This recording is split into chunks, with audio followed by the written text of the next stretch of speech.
Hi, I'm Sharon Dooley.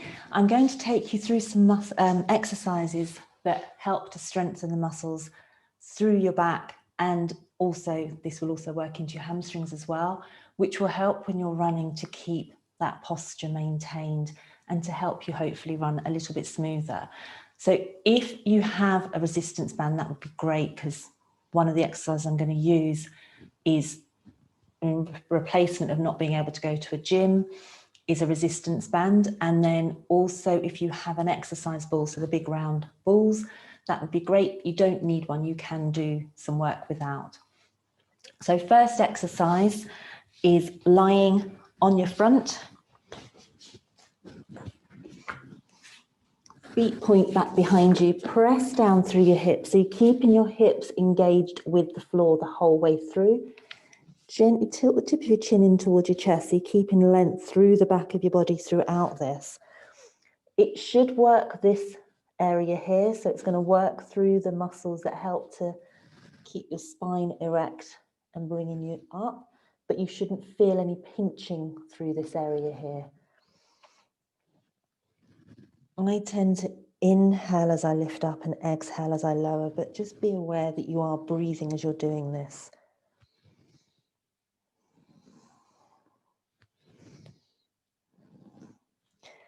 If you have an exercise ball, as I said, you can do some work with the exercise ball. You want to start with the ball into your hips and then take yourself against a wall so that you're not going all over the place.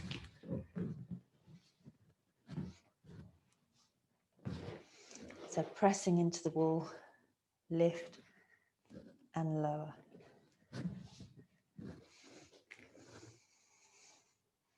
So you're just lowering back to the start position, so it's really keeping that length as you're lifting.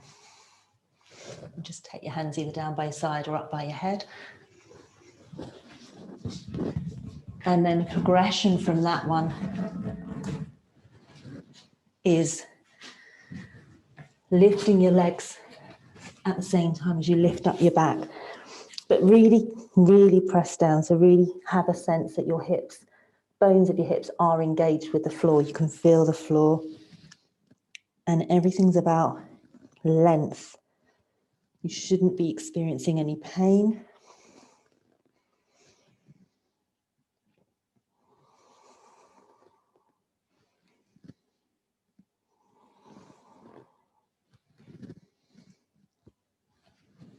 And then taking hold of your exercise band, taking it around your feet.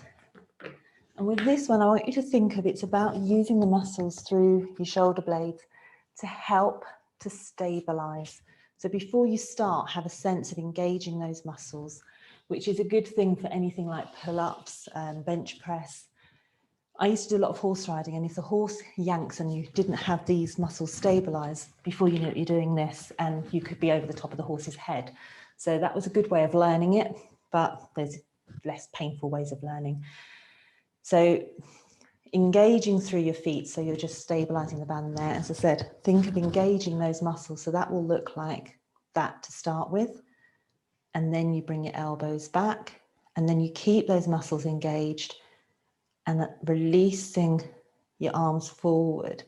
So you're working with the resistance here, but also the band wants to spring back. You're not letting it pull you back.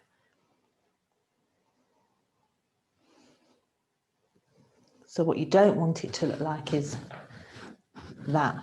So it's keeping those muscles stabilized through your shoulder blades and control through your elbows and controlling on the way back. So you're keeping those muscles through your shoulder blades engaged and slowly controlling, allowing the band to come back to the starting position.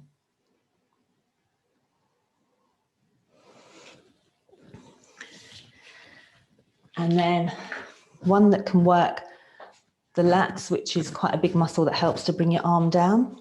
You can use a door. Taking the band over the top of the door And again, engaging those muscles through your shoulder blades. Think of bringing your elbows down towards your hips and back up.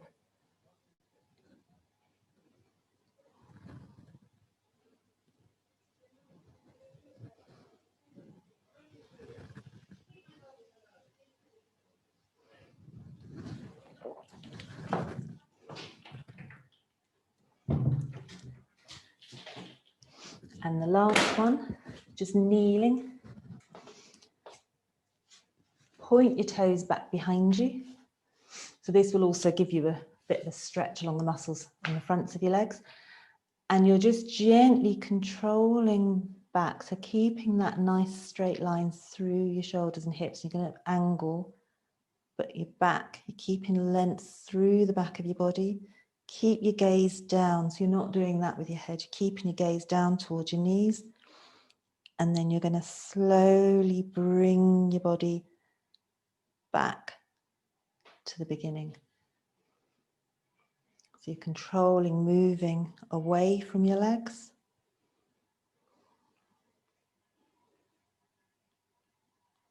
And then back up.